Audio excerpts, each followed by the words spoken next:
श्रीमद् भागवतम द्वितीय स्कंद सप्तम अध्याय से पाठ श्लोक संख्या 22 से आगे पढ़ेंगे।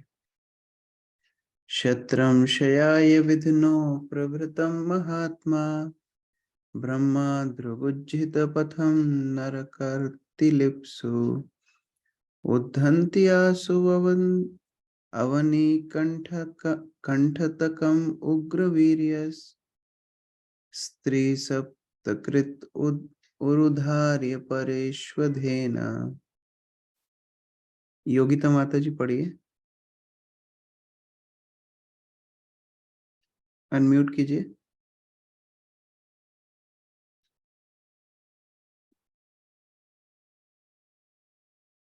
ठीक है, सविता माता जी आप पढ़िए। हरे कृष्ण प्रभु जी। हरे कृष्ण प्रभु जी। हाँ पढ़िए। जब शासक वर्ग पढ़ो आप माता जी। ठीक है, पढ़िए माता जी पढ़िए। जब शासक वर्ग जो क्षत्रिय नाम, प्रभु जी थोड़ा नीचे कीजिए ना। जब शासक वर्ग जो क्षत्रिय नाम से जाने जाते थे परम सत्य के पद से भ्रष्ट हो गए और नरक भोगने के इच्छुक हो उठे, तो भगवान ने परशुराम मुनि का अवतार लेकर उन अवांछित राजाओं का उच्छेद किया जो पृथ्वी के लिए कंटक बने हुए थे। इस तरह उन्होंने अपने तीक्ष्ण फरसे के द्वारा क्षत्रियों का 21 बार उच्छेदन किया। हरे कृष्णा। तो क्षत्रियों का धर्म है कि वो ब्राह्मणों के मार्गदर्शन में अपना राज्य चलाएं। जब क्षत्रिय इस प्रकार धर्म विहीन हो गए तो 21 बार परशुराम ने क्षत्रियों से विहीन पृथ्वी को कर दिया और ब्राह्मणों को पृथ्वी सौंप दी। फिर ब्राह्मणों ने उचित पात्रों को क्षत्रिय बनाकर पृथ्वी का राज्य दिया। तात्पर्य अर्चना माता जी पढ़िए। हरे कृष्ण प्रभु जी। ब्रह्मांड के किसी भी भाग में, चाहे वह इस ग्रह में हो या अन्य ग्रहों में, शासन करने वाले क्षत्रिय वास्तव में सर्वशक्तिमान श्री भगवान के प्रतिनिधि होते हैं और वे प्रजा को भगवत साक्षात्कार की ओर अभिमुख कराने के निमित्त होते हैं। प्रत्येक राज्य तथा इसके प्रशासक, चाहे प्रशासन जैसा भी हो, राज्य तंत्र, तानाशाही, लोकतंत्र इत्यादि, उनका मुख्य कर्तव्य प्रजा को भगवत साक्षात्कार की ओर अभिमुख करना है। यही सभी मनुष्यों के लिए आवश्यक है और पिता, गुरु तथा अंततः राज्य का यह कर्तव्य है कि वे प्रजा को इस ओर ले जाएं। भौतिक संसार का सृजन इसी उद्देश्य से हुआ है कि उन पतितात्माओं को अवसर प्राप्त हो सके जो परम पिता भगवान की इच्छाओं के विरुद्ध कार्य करके भौतिक प्रकृति द्वारा बद्ध हो गए हैं। भौतिक प्रकृति की शक्ति मनुष्य को धीरे धीरे नित्य दुखों तथा कष्टों की नारकीय अवस्था की ओर ले जाती है। जो बद्ध जीवन के निर्धारित विधानों के विपरीत कार्य करते हैं वे ब्रह्मोजित पथ कहलाते हैं, जिसका अर्थ यह है कि वे परम सत्य के मार्ग का विरोध कर रहे हैं, अतः वे दंड के भागी होते हैं। भगवान परशुराम जो श्री भगवान के अवतार है, ऐसी ही सांसारिक परिस्थिति में प्रकट हुए और उन्होंने सभी विध्वंसकारी राजाओं का 21 बार संहार किया। उस समय अनेक क्षत्रिय राजा भागकर भारतवर्ष से बाहर चले गए और महाभारत साक्षी है कि मिस्र के राजा परशुराम के उत्पीड़न से ही शुरू में भारत से प्रवासी बने। जब भी राजा या प्रशासक गण ईश्वर विहीन बनकर ईश्वर विहीन सभ्यता की व्यवस्था करते हैं, तब उन्हें इसी प्रकार सभी परिस्थितियों में दंडित होना पड़ता है। यही सर्वशक्तिमान की व्यवस्था है। तो राजा का कर्तव्य है कि वो स्वयं धार्मिक रहे और प्रजा को भी धर्म के अनुसार चलाए। जब धर्म विरुद्ध राजा हो जाते हैं तो भगवान को उस परिस्थिति को भी संभालना होता है। तो परशुराम उसी परिस्थिति में क्षत्रियों को दंड देने के लिए अवतार लिए।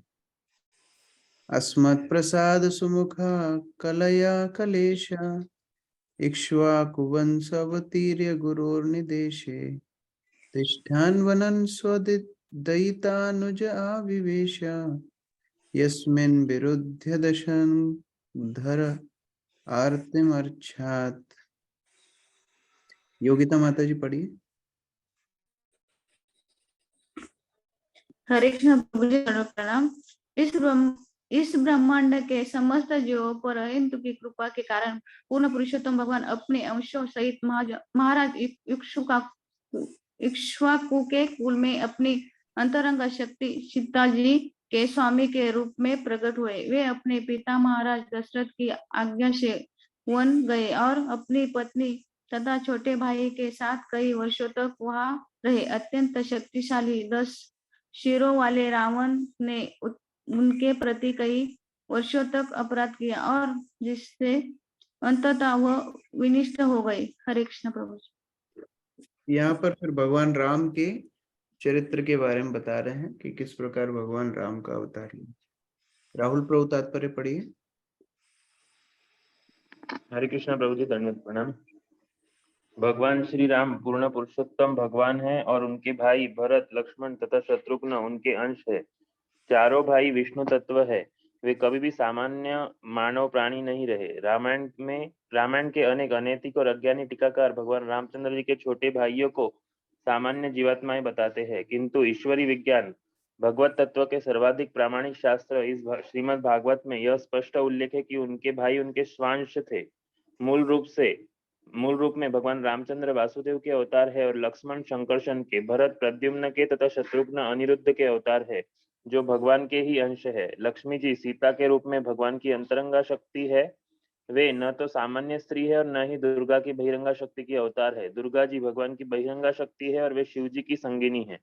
जैसा कि श्रीमद् भगवद गीता अध्याय 4 श्लोक संख्या 7 में कहा गया है कि जब जब धर्म पालन में कमी होती है तब तब भगवान प्रकट होते हैं। भगवान रामचंद्र भी ऐसी ही परिस्थितियों में प्रकट हुए। उनके साथ उनकी अंतरंगा शक्ति के ही अंश रूप भ्राता और लक्ष्मी जी सीता देवी थी। भगवान रामचंद्र को उनके पिता महाराज दशरथ ने अत्यंत अटपटी परिस्थितियों में वन जाने का आदेश दिया था। भगवान ने आदर्श पुत्र की भांति उनकी आज्ञा का पालन किया। यद्यपि उन्हें उस समय अयोध्या का राजा घोषित किया गया था, उनके छोटे भाई लक्ष्मण ने उनके साथ जाने की इच्छा व्यक्त की और उनकी शाश्वत पत्नी सीता ने भी वैसी ही इच्छा व्यक्त की। भगवान ने इन दोनों का आग्रह स्वीकार किया और इन्हें साथ लेकर दंडकारण्य वन में 14 वर्षों तक रहने के लिए उन्होंने वन में प्रवेश किया। वन में रहते हुए राम तथा रावण में संघर्ष हुआ और रावण ने राम की पत्नी सीता जी का अपहरण कर लिया। इस संघर्ष का अंत महान शक्तिशाली रावण का उसके राज्य तथा परिवार समेत विनाश के साथ हुआ। सीता जी ऐश्वर्य की देवी लक्ष्मी जी है, किंतु वे किसी अन्य जीव के द्वारा भोग्य नहीं है। वे समस्त जीवों द्वारा अपने पति रामचंद्र जी के साथ पूजनीय है। रावण जैसा भौतिकतावादी व्यक्ति इस महान सत्य को नहीं समझ पाता। उल्टे वह राम से सीता देवी को छीनकर कष्टों का आह्वान करता है। जो भौतिकतावादी व्यक्ति ऐश्वर्य तथा संपत्ति के पीछे पड़े रहते हैं, वे रामायण से शिक्षा ग्रहण कर सकते हैं कि परमेश्वर की श्रेष्ठता को स्वीकार किए बिना भगवान की प्रकृति का अपहरण, शोषण रावण की नीति है। रावण अत्यंत समृद्ध था, यहाँ तक कि उसने अपनी राजधानी लंका को शुद्ध सोने से बनवाया था। क्योंकि उसे भगवान रामचंद्र की श्रेष्ठता मान्य न थी और उसने उनकी पत्नी सीता का अपहरण किया था, फलतः वह मारा गया और उसके साथ उसका ऐश्वर्य तथा पराक्रम नष्ट हो गया। भगवान रामचंद्र 6 पूर्ण ऐश्वर्य से युक्त अवतार है, इसलिए उन्हें श्लोक में कलेश अर्थात समस्त ऐश्वर्य का स्वामी कहा गया है। तो भगवान राम और उनके सपार्षद जितने भी उनके भाई और उनकी पत्नी सीता सभी दिव्य रूप हैं, दिव्य अवतार हैं और उनका वर्णन यहाँ पर किया गया है। 9वें स्कंद में विस्तार से हम लोग पढ़ेंगे। विस्तार से मतलब वहां भी संक्षेप में ही है, लेकिन फिर भी यहाँ से ज्यादा विस्तार है।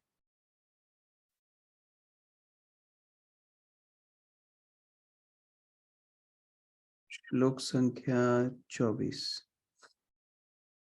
यस्मादादुदधीर उडो भयांग वेपो मार्गम सपादि हरिपुरम हरवद्धि दक्षो दूरे सुरन्मथिता रोष सुशोन दृष्ट्या तातप्यमानं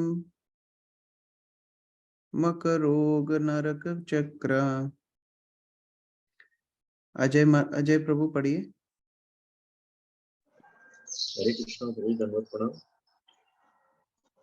दूरस्थ अपनी घनिष्ठ संगिनी सीता के वियोग से दुखी श्री रामचंद्र ने अपने शत्रु रावण की नगरी पर हर शिव, जो स्वर्ग के राज्य को भस्म कर देना चाहते थे, के जैसे ज्वलित लाल लाल नेत्रों से दृष्टि डाली। महान समुद्र ने उन्हें भय से कांपते हुए मार्ग दे दिया, क्योंकि उसके परिवार के सभी जलचर सदस्य यथा मगरमच्छ, सर्प तथा घड़ियाल श्री भगवान के रक्त नेत्रों की क्रोधाग्नि से जले जा रहे थे। कृष्ण।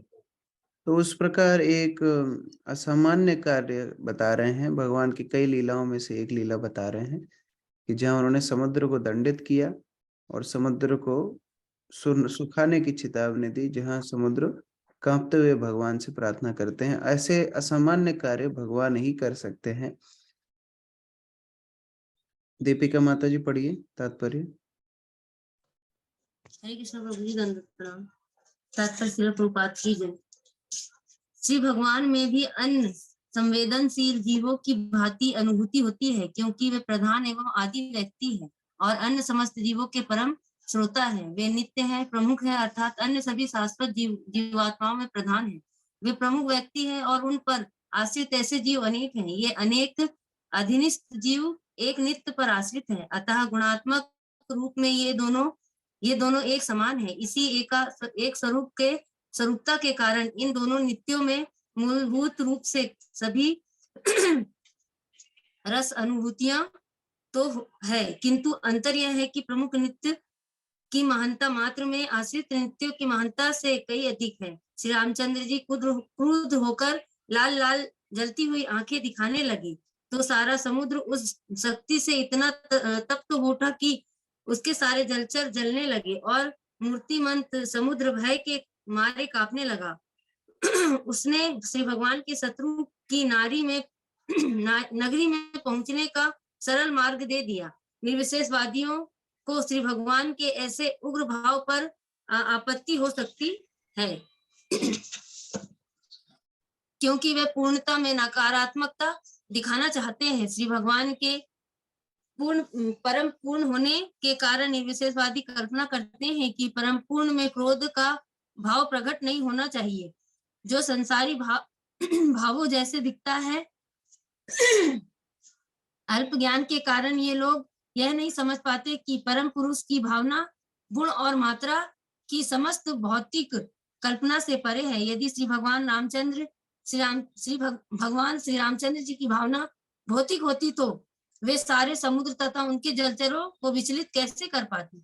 क्या किसी सांसारिक व्यक्ति की लाल लाल आंखें विशाल सागर को गर्म कर सकती है? ये ऐसे कारण है जिसके द्वारा सगुण तथा निर्गुण विचारधाराओं के अनुसार परम सत्य में अंतर किया जाना चाहिए। जैसे कि श्रीमद् भागवतम के प्रारंभ में कहा गया है कि परम सत्य की प्रत्यक्ष वस्तु का मूल है, अतः परम पुरुष क्षणिक भौतिक संसार में प्रतिबंधित होने वाली भावनाओं से भिन्न नहीं हो सकता, अपितु परमेश्वर में पाई जाने वाली विभिन्न रसानुभूतियां, चाहे क्रोध की हो या करुणा की, गुणात्मक दृष्टिकोण से तुल प्रभाव डालती है।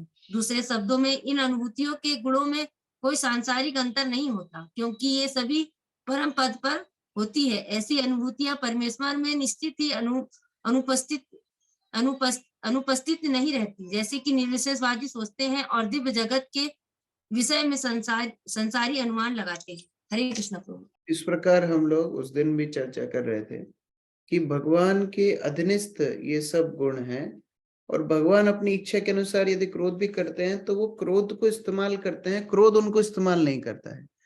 सांसारिक व्यक्ति क्रोध के वशीभूत अपने आप को खो बैठता है, लेकिन भगवान का क्रोध भी दिव्य होता है। हमारी आंखें लाल होंगी तो हम ही को हानि होगी, हम क्रोध करेंगे हमारे शरीर को हानि होगी। भगवान की आंखें लाल हुई तो समुद्र उबलने लगा, समुद्र सूखने लगा। तो इस प्रकार भगवान की दिव्य शरीर के वर्णन यहाँ पर ब्रह्मा जी कर रहे हैं। वक्षस्थल स्पर्श रुगण महेंद्र वाह दंतैर्विडंबित ककुजुषा ऊढ़हासम सद्यो सुभी सह विनेष्यति दारहर्तुर विस्फुर्जितैर्धनुषा उच्छर्तु धीशनै। अनिकेत प्रभु पढ़िए, अनुवाद और तात्पर्य। हरे कृष्ण प्रभु, दंडवत प्रणाम। अनुवाद। जब रावण युद्ध कर रहा था तो उसकी छाती से टकराकर स्वर्ग के राजा इंद्र के हाथी की सूंड खंड खंड हो गई और ये खंड बिखरकर चारों दिशाओं को चकाचौंध करने लगी। अतः रावण को अपने शौर्य पर गर्व होने लगा और वह अपने को समस्त दिशाओं का विजेता समझकर सैनिकों के बीच इतराने लगा। किंतु भगवान श्री रामचंद्र द्वारा अपने धनुष पर टंकार करने पर उसकी वह प्रसन्नता की हंसी उसकी प्राण वायु के साथ ही सहसा बंद हो गई। तात्पर्य, कोई कितना ही प्रभावशाली क्यों न हो, जब उससे भगवान रूठ जाते हैं तो उसे कोई नहीं बचा सकता। इसी प्रकार कोई कितना ही निर्बल क्यों न हो, यदि भगवान उसके रक्षक हैं तो उसको कोई मार नहीं सकता। हरे कृष्ण। तो रावण इत्यादि जितने भी राक्षस हैं वो भूल जाते हैं कि उनको जो वरदान प्राप्त है देवी देवताओं से, गीता में भगवान बोलते हैं कि वो वरदान देने की शक्ति मैं ही उनको देता हूँ। भगवान की वो शक्ति को भूल करके भगवान से ही चुनौती कर बैठते हैं, जिस कारण से उनके अहंकार से ही वो अपने आप को मृत्यु के घाट उतार देते हैं। भूमे सुरेरत वरुथ विमरिदित्या क्लेश व्ययाय कलया सित कृष्ण केश जातः करिष्यति जानुना जनानुपल्यश मार्ग कर्माणि चात्ममहिमोपनिबंधनानि। बसंत प्रभु पढ़िए। हरे कृष्णा प्रभु जी, दंडवत प्रणाम। जब पृथ्वी पर ईश्वर में श्रद्धा न रखने वाले, परस्पर लड़ने वाले राजाओं का भार बढ़ जाता है, तब भगवान संसार का कष्ट कम करने के लिए अपने पूर्ण अंश समेत अवतरित होते हैं। वे सुंदर काले काले केशों से युक्त अपने आदि रूप में आते हैं और अपने दिव्य महिमा के विस्तार के लिए ही अलौकिक कार्य करते हैं। कोई उनकी महानता का अनुमान नहीं लगा सकता। हरे कृष्ण। तो अभी भगवान कृष्ण के अवतार का वर्णन करते हुए बता रहे हैं कि कैसे भगवान स्वयं अवतार लेते हैं जब धर्मच्युत राजाओं को दमन करना होता है, और सुंदर रूप में भगवान अलौकिक कार्य करते हैं। सुजाता माता जी तात्पर्य पढ़िए। हरे कृष्णा प्रभु जी, दंडवत प्रणाम। तात्पर्य, इस श्लोक में भगवान श्री कृष्ण और उनके निकटतम विस्तार भगवान बलदेव के प्राकट्य का वर्णन हुआ है। भगवान श्री कृष्ण तथा बलदेव दोनों एक ही पूर्ण पुरुषोत्तम परमेश्वर हैं। श्री भगवान सर्वशक्तिमान है और वे अनेक रूपों तथा शक्तियों के रूप में अपना विस्तार करते हैं और यह संपूर्ण इकाई परब्रह्म कहलाती है। श्री भगवान के ऐसे विस्तारों के दो विभाग हैं, स्वांश तथा विभिन्नांश। सारे स्वांश विस्तार विष्णु तत्व कहलाते हैं और भिन्नांश विस्तार जीव तत्व कहलाते हैं। ऐसे विस्तारों में भगवान बलदेव पूर्ण पुरुषोत्तम भगवान श्री कृष्ण के प्रथम स्वांश विस्तार हैं। विष्णु पुराण तथा महाभारत दोनों में श्री कृष्ण तथा बलदेव की उम्र बड़ी हो जाने पर भी उनके काले काले बाल बताए गए हैं। श्री भगवान को अनुपलक्ष्य मार्ग अथवा वैदिक परिभाषित शब्दावली में अवांग मनसा गोचरः कहा गया है, अर्थात जो सामान्य जनों के लिए सीमित इंद्रियानुभूति से अनुभव गम्य या दृश्य नहीं है। श्रीमद् भगवद गीता अध्याय 7 श्लोक संख्या 25 में कहा गया है, नाहम प्रकाशः सर्वस्य योग माया समावृतः। दूसरे शब्दों में उन्हें अधिकार प्राप्त है कि वे जिसके समक्ष चाहे प्रकट हो या न हो।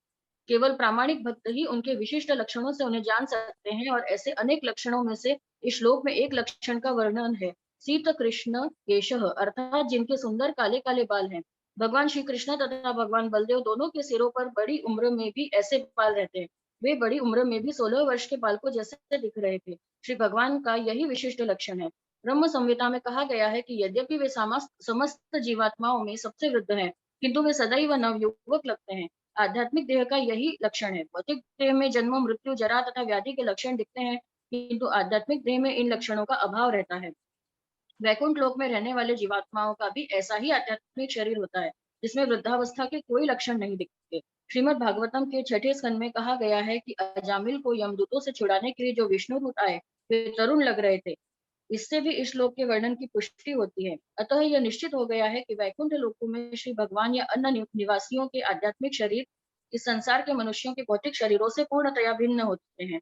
अतः जब श्री भगवान उस लोक से इस संसार में अवतरित होते हैं, तब वे अपनी आत्म माया अर्थात अंतरंगी शक्ति के आध्यात्मिक शरीर सहित आते हैं, जिसमें बहिरंगी माया अर्थात बाह्य भौतिक शक्ति छू तक नहीं पाती। तो यह कहते हैं कि निर्गुण ब्रह्म भौतिक देह धारण करके इस संसार में प्रकट हो जो यह कहते हैं कि निर्गुण ब्रह्म भौतिक देह धारण करके इस संसार में प्रकट होता है, सर्वथा अनर्गल प्रलाप है। अतः जब श्री भगवान यहाँ पर आते हैं, तब वे आध्यात्मिक देह में ही आते हैं, भौतिक देह में नहीं। निर्विशेष ब्रह्म ज्योति श्री भगवान के शरीर से निकलने वाला तेज ही है। अतः श्री भगवान के शरीर तथा उनकी निर्विशेष ब्रह्म ज्योति के गुण में कोई अंतर नहीं होता। प्रश्न यह है कि दुष्ट राजाओं द्वारा संसार में उत्पन्न हुए भार को कम करने के लिए सर्वशक्तिमान श्री भगवान यहाँ पर क्यों आते हैं? निस्संदेह श्री भगवान को ऐसे कार्यों के लिए स्वयं आने की आवश्यकता नहीं है, किंतु वे अपने शुद्ध भक्तों को प्रोत्साहित करने के लिए अपने दिव्य कार्यकलाप प्रदर्शित करने हेतु यहाँ आते हैं, क्योंकि भक्त श्री भगवान की महिमा का गान करके जीवन का सुख भोगना चाहते हैं। श्रीमद् भगवद गीता अध्याय 9 श्लोक संख्या 13 एवं 14 में कहा गया है कि महात्मा गण श्री भगवान के कार्यकलापों के गान में आनंद का अनुभव करते हैं। समग्र वैदिक साहित्य का ध्येय मनुष्य के ध्यान को श्री भगवान तथा उनके कार्यकलापों की ओर उन्मुख करना है। इस प्रकार सांसारिक लोगों से संबंधित श्री भगवान के ये कार्यकलाप शुद्ध भक्तों की चर्चा के विषय बनते हैं। हरे कृष्णा। इस प्रकार भगवान के दिव्य रूप और हमारे भौतिक शरीर में अंतर बताया गया है। यहाँ पर अभी हम देखते हैं बचपन में ही 20-25 वर्ष में ही बाल सफेद होने लगते हैं कई लोगों के, और वहां भगवान 125 वर्ष के थे तो भी उनके बाल एकदम काले थे। उनका शरीर दिव्य है। इस प्रकार दिव्य शरीर में भगवान लीला करते हैं, कभी भी भौतिक विचारधारा से उनको नहीं देखना चाहिए। तो इस प्रकार अब भगवान कृष्ण के विषय में संक्षिप्त में आगे बताएंगे। कल से हम लोग श्लोक संख्या 27 से आगे पढ़ेंगे। हरे कृष्ण। जगत गुरु श्रील प्रभुपाद की जय। ग्रंथराज श्रीमद् भागवतम की जय।